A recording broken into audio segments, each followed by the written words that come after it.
Bonjour chers amis, soyez la bienvenue encore sur ma page. Je bénis le Seigneur pour tous ceux qui me suivent. Alors bien aimés dans le Seigneur, nous avons commencé à une série effectivement d'enseignements sur comment attirer les regards de Dieu sur nos vies. Et aujourd'hui c'est la seconde partie. Et nous avons dit que l'un des aspects que Dieu recherche pour pouvoir attirer ses regards, premièrement, c'est d'abord la fidélité. Et nous avons dit effectivement que la fidélité est l'une des caractéristiques essentielles que Dieu recherche pour tous ceux qui cherchent à le suivre. Alors aujourd'hui, nous allons encore continuer comment être fidèle à l'Éternel, comment permettre à ce que notre vie, notre foi soit stable envers le Seigneur, notre marche envers Dieu soit vraiment stable. Nous avons dit, on va d'abord être fidèle à l'Éternel. Premièrement, il faudrait avoir un cœur disposé. Un cœur disposé, voyez-vous, la Bible nous dit que quand Samuel, le prophète, devait aller dans la maison d'Isaïe chercher un prophète, un roi, pour pouvoir oindre, la Bible dit que le prophète Samuel est arrivé, il a vu les fils il a vu les frères de David, et la Bible dit qu'il a vu Eliam, qui était l'un des grands frères de David. Il a dit, ah, voici cet homme-là, celui-là est très bon pour qu'on l'établisse en tant que roi. Et la Bible nous dit que quand il a vu l'aspect, il a vu la taille, il a vu la beauté, il a vu la forme de cet homme, il était frappé du coup, et Dieu va l'interpeller pour dire, Samuel, cet homme-ci, je l'ai déjà rejeté, car mon Dieu, je ne regarde ni à l'apparence, mais je regarde au cœur. Alors Dieu a vu que le cœur de David était disposé pour lui, et c'est ainsi que Dieu va porter son choix sur sa vie. Voyez-vous, Dieu, lorsqu'il appelle, il cherche d'abord à voir l'état de notre cœur. Et c'est à partir de l'état de notre cœur que le Saint-Esprit porte son choix. C'est l'état de cœur, c'est quoi? C'est avoir un cœur qui marche selon la volonté de Dieu, avoir un cœur qui cherche Dieu, un cœur qui a soif de Dieu, et c'était le cas de David. Alors, tout est parti effectivement de le passage biblique de Hébreux chapitre 3 à partir du verset 5, où la Bible dit que Dieu a dit, lorsqu'il établissait, il a dit qu'il n'y a pas un homme aussi fidèle que Moïse. Il a dit Moïse a été un homme qui a été fidèle dans toute ma maison. Alors Dieu a caractérisé la marche, Dieu a ciblé l'un des aspects dans la vie de Moïse par sa fidélité. Moïse était un homme fidèle, et c'est cette fidélité qui a attiré les regards de Dieu sur la vie de Moïse. Vous savez, si vous voulez que Dieu ait toujours les regards portés sur votre vie, si vous voulez que le Saint-Esprit ait toujours les regards portés sur votre situation, il faudra avoir un cœur fidèle, un cœur qui est disposé, un cœur qui recherche Dieu. Et deuxièmement, il y a aussi effectivement le cas de accepter de s'engager avec le Seigneur. Voyez-vous, le Seigneur cherche des gens qui sont prêts à s'engager avec lui. Il cherche des gens qui sont prêts à le suivre. Il cherche des gens qui sont prêts à faire sa volonté. C'était le cas de Jésus. Jésus a fait la volonté de son Père sur la terre. Il a dit que je ne peux rien faire sans que mon Père ne soit informé. Dans tout ce que Jésus faisait, il demandait toujours la volonté de son Père. Alors quand vous décidez d'être engagé avec Dieu, vous cherchez à marcher selon sa parole. Cherchez à marcher selon effectivement le respect de sa parole en mettant sa parole en pratique. Et c'était le cas de Jésus-Christ de Nazareth. Et vous voyez, si vous voulez suivre le Seigneur, il est important que de disposer notre cœur à sa volonté. C'est pourquoi Jésus, lorsqu'il était sur la montagne de Gethsémani, lorsqu'il allait prier, il avait vu que son heure était arrivée pour qu'il meure pour l'humanité. Il a vu la souffrance de l'humanité. Il a vu combien de fois il devait être éprouvé, combien de fois il devait passer à la croix. Il a vu de loin tout ce qui devait l'arriver. C'est pourquoi il a dit, Seigneur, non pas ma volonté, mais si c'est ta volonté que je fasse, que ta volonté soit faite. Alors Jésus a accepté de marcher selon la volonté du Seigneur. C'est ainsi que lorsque nous décidons d'être fidèles, nous devons aller jusqu'au bout. Nous ne devons pas nous arrêter en chemin. Lorsque tu décides de suivre Jésus, peu importe les situations, peu importe les combats, peu importe les tribulations, peu importe les épreuves, il faut aller jusqu'au bout, de prouver ton amour. C'est ainsi que quand nous lisons le livre de Job chapitre 2, à partir de verset 1 à 5, nous avons le cas de Job, un homme qui était Et donc il vivait en parfaite harmonie avec sa famille, en parfaite harmonie avec ses enfants. Et voici qu'un moment, un jour, Satan, Dieu aura une réunion dans les cieux et Satan va venir. Et quand il va arriver, Dieu va lui dire, où étais-tu? Satan va lui dire que je parcourais toute la terre. Et le Seigneur va lui dire, Dieu va demander à Satan, as-tu vu mon serviteur Job? Il n'y a pas un homme aussi intègre que lui sur la terre, un homme aussi fidèle que lui.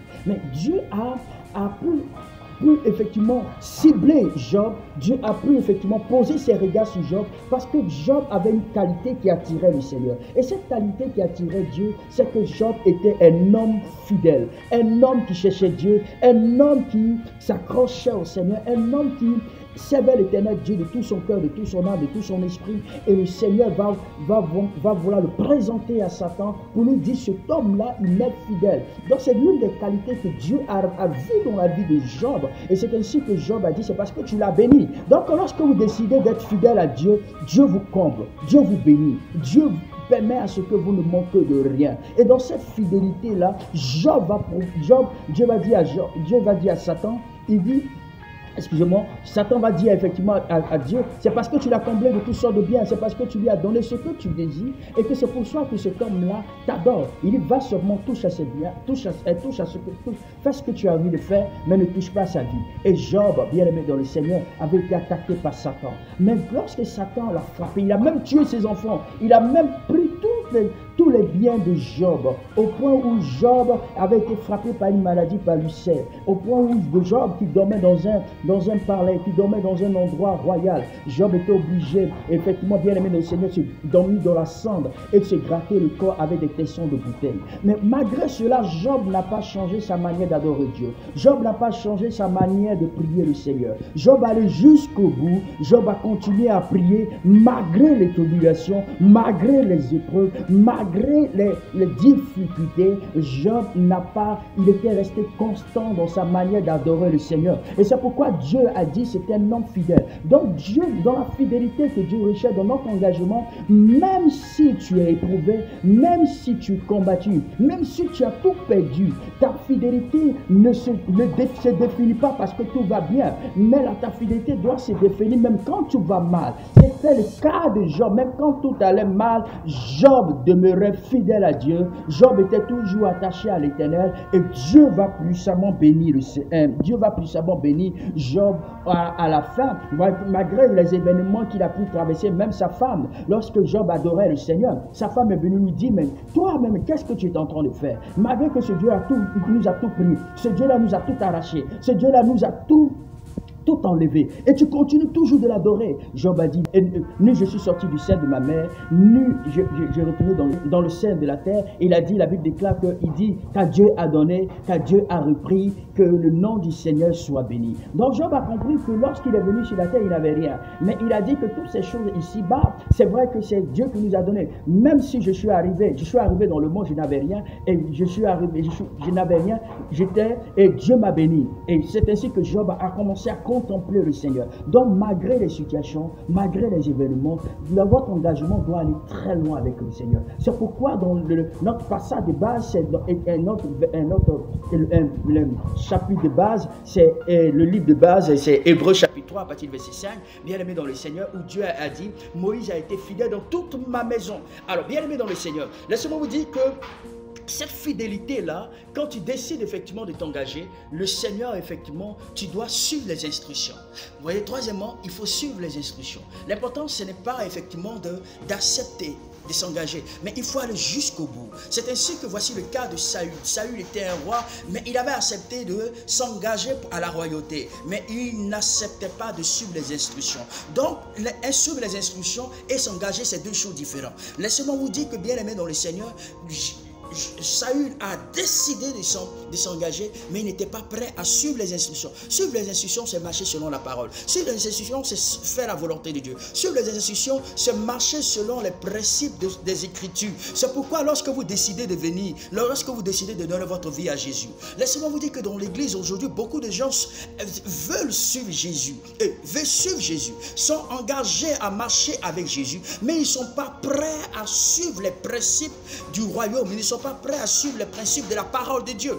À savoir, quand voici dans l'église, on a constaté qu'il y a des gens, lorsqu'ils vont à l'église, à partir du moment où ces personnes se disent, j'adore Dieu, j'ai prié le Seigneur. Mais une fois qu'une personne les a frustrés dans l'église, une fois qu'une personne les a blessés, c'est fini. La personne devient effectivement, c'est-à-dire l'ennemi juré. La personne devient effectivement soit une cibaba dans l'église, ou soit effectivement une cibaba dans la prière. Parce qu'aujourd'hui, il y a des gens maintenant qui ne localisent plus, en dehors des prières pour les sorciers, même dans l'église, ils ont sélectionné des frères ou des sœurs pour pouvoir prier contre ces personnes. Et ces personnes disent aujourd'hui, oh voici moi là, je prie Dieu, hein, j'adore le Seigneur. Mais laissez-moi vous dire que la Bible déclare que Jésus connaissait, il connaissait Judas. Il savait que Judas allait le tuer. Il savait que Judas allait comploter contre lui pour lui faire du mal. Mais cependant, Jésus a appelé Judas mon ami. Jésus a marché avec Judas. Jésus a marché avec Judas. Il a même lavé les pieds de Judas. Et aujourd'hui dans l'église, personne n'est prêt à suivre ce que Jésus a fait. Mais ils sont prêts à dire non, j'accepte le Seigneur, j'accepte de m'engager, de marcher avec Dieu, mais je n'accepte pas de suivre ce que le Seigneur Jésus-Christ a fait. Ce n'est pas ça la vie chrétienne. La vie chrétienne, c'est d'aller jusqu'au bout. C'est pourquoi dans ta marche avec le Seigneur, il est important même de pouvoir pardonner. Jésus a pardonné à Judas. Il connaissait les intentions de Judas. Mais toi, le chrétien aujourd'hui, est-ce que tu peux faire ça? Voici que tu connais la personne qui cherche à te saboter, la personne qui cherche à te parler mal, la personne parle mal de toi, la personne te critique, la personne te dénie. Oh, c'est fini. Directement, la personne là, tu vas la lister sur ta... Dans la liste effectivement de tes ennemis, et tu vas commencer à prier contre elle. Au nom de Jésus, j'invoque le feu. Au nom de Jésus, je déverse la lave du feu sur la personne. C'est-à-dire tu vas commencer à cibler cette personne au point où dans l'église, tu vois même ton frère en Christ, ta soeur en Christ, tu n'es pas en mesure de la saluer. Tu le vois, tu le dépasses. Et tu viens à l'église, tu prends effectivement la Sainte Seine. Tu viens à l'église, tu dis non, moi j'adore le Seigneur. C'est toi qui t'es en train de chanter par-ci par-là. Ah, je n'ai rien fait, mais mon nom est écrit là-haut, là-bas. Dis-moi, est-ce que vraiment ton nom est écrit là-haut, là-bas? Laisse-moi te dire qu'à partir de ce moment-là, ton nom n'est pas écrit là-haut, là-bas. Ne pense même pas, ne t'imagine même pas que ton nom soit écrit. Parce qu'il y a une situation qui s'est passée, ou quelqu'un qui t'a mal salué, ou une situation qui s'est mal déroulée, immédiatement tu vas garder la personne dans ton cœur, au point où de ne pas pardonner à la personne, au point où de ne même pas parler avec la personne, dans ta famille, parmi tes frères et sœurs, c'est-à-dire dans l'église. Tu es une personne, effectivement, tu as comme l'impression que toi là, tu connais tout. C'est-à-dire que tu es la seule personne qui est juste sur la terre. Mais tous ceux qui sont tout autour de toi ne sont pas justes. Ce sont des gens qui sont mauvais. Ce sont des gens qui sont effectivement, comment je peux appeler ça, ce sont des gens qui ont une mauvaise vie. Mais la Bible dit que pourquoi tu regardes la paille qui est dans l'œil de ton frère, mais pourtant tu n'arrives pas à la poutre qui est dans ton œil. Aujourd'hui, tu vois toujours le mal dans les yeux, dans la vie des gens. Mais toi-même, tu as aussi un problème. Toi-même, tu es aussi difficile. C'est ainsi que tu dois comprendre que si tu constates que tout le temps, tu as un frère, une situation qui se passe, et puis à chaque fois cette situation te frustre, à chaque fois cette situation te blesse, il faut que toi aussi tu te remettes en cause. Peut-être que c'est ce caractère-là que Dieu veut enlever. Peut-être que c'est ce caractère-là que Dieu veut briser. C'est pourquoi même Jésus-Christ à la croix, la Bible déclare qu'on l'a frappé, on l'a perforé les mains, on l'a perforé les pieds. Mais à la croix, Jésus a dit, Père, pardonne-leur, car ils ne savent pas ce qu'ils font. Jésus a pardonné. Il a dit, Seigneur, pardonne-leur, car ils ne savent pas ce qu'ils font. Jésus ne s'est pas attardé sur la méchanceté des scribes, sur la méchanceté des pharisiens, sur la méchanceté de tous ceux-là qu'il a aidés, pour tous ceux-là qu'il a prié. Il a accepté de mourir à la croix pour l'humanité. Mais l'humanité n'avait pas vu cela. Mais l'humanité a commencé à le lapider. L'humanité a commencé à l'insulter. L'humanité l'a même crucifié à la croix. Mais Jésus n'a pas, bien aimé, il ne s'est pas attardé, mais il a dit, Père, pardonne-leur car ils ne savent pas ce qu'ils font. C'est ainsi que Jésus a été qualifié, bien aimé dans le Seigneur. Il a accepté de mourir à la croix pour nous, mais bien aimé dans le Seigneur, et il a pardonné à la croix. Mais es-tu prêt à pardonner à ton prochain? Es-tu prêt à suivre les instructions du Seigneur? Laisse-moi te dire que toutes ces choses-là, Dieu regarde pour pouvoir te bénir. Dieu regarde ces aspects pour pouvoir te lever. Dieu regarde ces critères-là pour pouvoir effectivement te positionner dans sa présence. C'est pour ça, bien aimé dans le Seigneur. Laissez-moi vous dire, c'est pourquoi quand Dieu va voir Moïse, il va dire qu'il n'y a personne sur la terre qui est aussi fidèle que Moïse. Mais qu'est-ce que Moïse a fait? Remarquez Moïse qui va, un homme que Dieu va utiliser du côté de l'Égypte. Moïse va payer le prix. Moïse va, bien aimé dans le Seigneur, il sera humilié, il sera critiqué. C'est Moïse qui a prié pour Israël. C'est Moïse qui a sauvé Israël effectivement de l'Égypte parce que Dieu l'a puissamment utilisé. Mais la Bible déclare qu'ils vont sortir de l'Égypte pour le désert. Mais dans le désert, ce peuple-là, Moïse, qui les orientait, Moïse qui priait pour eux, Moïse qui intercédait pour eux, ce peuple avait décidé de lapider Moïse parce que sous prétexte qu'il n'avait pas donné à voir. Bien aimé dans le Seigneur, ils ont tellement critiqué Moïse, ils ont tellement fait du mal à Moïse, mais Moïse ne les a pas effectivement bien aimé dans le Seigneur. Il aimait vraiment ce peuple. Pourquoi est-ce qu'il aimait ce peuple? Selon le livre de Nom 32, à partir de verset 32, la Bible déclare que lorsque Moïse va rentrer en jeûne, la Bible dit qu'il va passer 40 jours en prison. Et pendant ces 40 jours, le peuple a vu que Moïse n'était pas là, il a commencé à devenir un bout d'or. Et Dieu était amené d'une colère au point de pouvoir frapper ce peuple. Mais c'est ce Moïse-là, il va intercéder à l'endroit de ce peuple. Il dit, Seigneur, ne frappe pas ce peuple. Si tu oses frapper ce peuple, enlève mon nom dans le livre que tu as écrit. Voici Moïse. Moïse n'a pas tenu compte des critiques, il n'a pas tenu compte des blessures, il n'a pas tenu compte de la méchanceté, il n'a pas tenu compte effectivement des frustrations, il n'a pas tenu compte de toutes les blessures, tout ce qu'on a fait de mauvais. Mais Moïse a dit, Seigneur, si tu oses frapper ce peuple, enlève mon nom dans le livre que tu as écrit. Il n'a pas regardé ça, mais il a plutôt prié pour ce peuple. Est-ce que toi aujourd'hui chrétien, tu peux prier pour ton ennemi? Est-ce que toi aujourd'hui chrétien, tu peux prier pour celui-là qui te blesse? Est-ce que toi aujourd'hui chrétien, tu peux prier pour celui-là qui t'a offensé? Aujourd'hui, c'est rare de pouvoir trouver ce genre de choses dans l'église parce qu'on se croit tellement spirituel qu'au point où on a pris la place de Dieu. Nous avons pris la place. Si Dieu était à notre place, je vous dis la vérité, bien aimé dans le Seigneur, il y a longtemps que tous nous allons mourir et puis que nous allons aller en enfer. Mais bien aimé, c'est parce qu'il nous aime, nous sommes au temps de la grâce. C'est un Dieu qui pardonne, c'est un Dieu qui amour. Quel genre d'instruction tu suis? Est-ce que tu suis les instructions? Est-ce que tu vas dans la fidélité? Les instructions sont énormes. Mais je vais parler ici d'amour. Je vais parler ici de l'état de ton cœur. Dieu cherche celui-là qui est prêt à suivre ses instructions, qui est prêt à respecter sa parole, qui est prêt à marcher selon les Écritures. Moïse a fait cela. Jésus a fait cela. Est-ce que tu es capable de le faire? Même Joseph, il avait été critiqué par ses frères. Ses frères ont failli le tuer. Mais c'est Joseph a pardonné à ses frères. Il a dit à ses frères, Dieu est passé par vous pour pouvoir m'élever. Ces choses se sont arrivées pour que le Seigneur puisse vraiment m'élever, pour que le Seigneur puisse m'établir en tant que Premier ministre. Est-ce que vous savez que les combats que vous vivez, Dieu veut se servir de cela pour pouvoir vous élever? Ne prenez pas cela pour pouvoir condamner, pour pouvoir effectivement détruire, pour pouvoir bien aimé dans le Seigneur, pour pouvoir prendre tout le bon pour vos ennemis. Bien aimé, le Seigneur veut passer par là pour que tu intercèdes même pour tes ennemis, pour que tu pries même pour tes ennemis.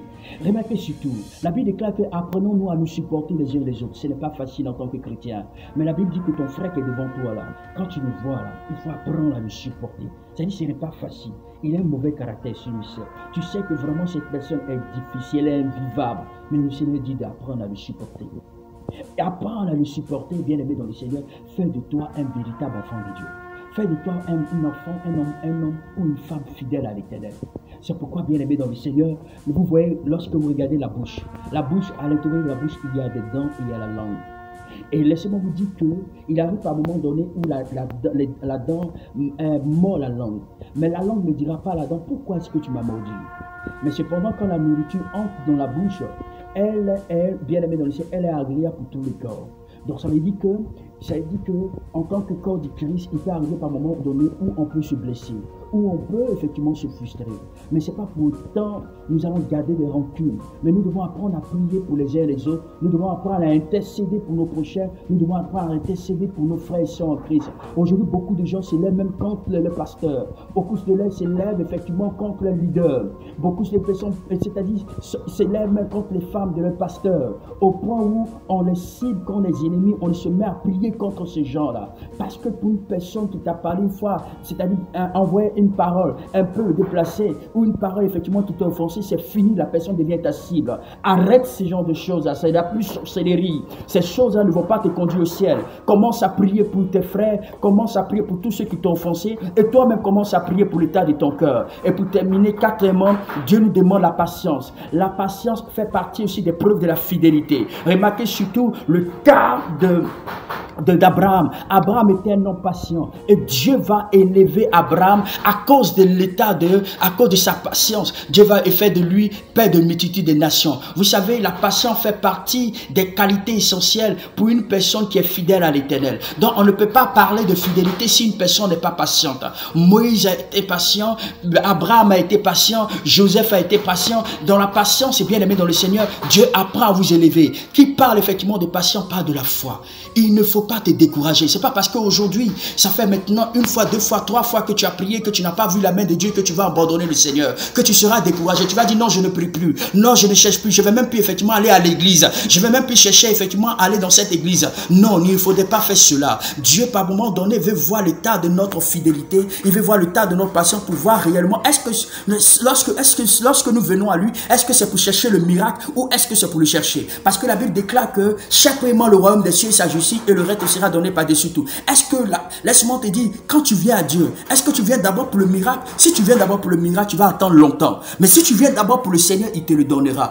Dieu cherche ceux-là qui cherchent sa présence. Dieu cherche ceux-là qui sont fidèles. Sois aussi patient et l'Éternel t'élèvera. Et dans la patience, on n'accuse pas les églises. On n'accuse pas les pasteurs. C'est pourquoi Job, lorsque ses amis sont venus le voir, ils ont dit, Job, c'est parce que tu as péché. C'est pourquoi que Dieu t'a frappé. Bien aimé, dans la fidélité, dans la patience, vous allez voir des gens, même quand vous êtes éprouvé, des gens sortiront de part et d'autre pour vous dire effectivement des méchancetés, qui vont vous traiter de sorciers, qui vont vous dire que c'est parce que vous avez péché que vous souffrez énormément. Mais la Bible déclare que Job a dit, ayez pitié de moi mes amis, ayez pitié de moi de mes amis. Ce n'est pas que moi que j'ai péché, c'est pas que j'ai péché, mais c'est que c'est Satan qui me combat. Voyez-vous, Job n'a pas donné la responsabilité de son malheur à Dieu, mais il a plutôt donné cette responsabilité à Satan. C'est pourquoi, bien aimé dans le Seigneur, quand vous décidez de venir à l'église, lorsque vous êtes éprouvé, ne situez pas votre responsabilité à Dieu. Ne pensez pas que Dieu est la cause de votre malheur. Non, mettez plutôt cela sur le compte de Satan. C'est pourquoi Job a mis cela sur le compte de Satan, parce qu'il savait d'où venait son combat. Ton combat, ce n'est pas Dieu qui te combat, mais c'est plutôt l'ennemi qui te combat. C'est pourquoi tu ne vas pas critiquer les églises, tu ne vas pas critiquer les pasteurs, tu ne vas pas dire, oh Dieu, pourquoi tu m'as abandonné, pourquoi tu n'es plus là? Si c'est ton chèque Marie, c'est parce que vraiment c'est la situation, c'est parce que c'est toi qui es dans la cause. Parfois l'ennemi peut vous combattre. Satan peut s'élever contre votre vie. C'est pourquoi, bien aimé dans le Seigneur, il te faut la patience. Ne perds pas espoir. Le temps viendra où tu rendras témoignage pour la gloire du Seigneur. Que Dieu vous bénisse. Shalom.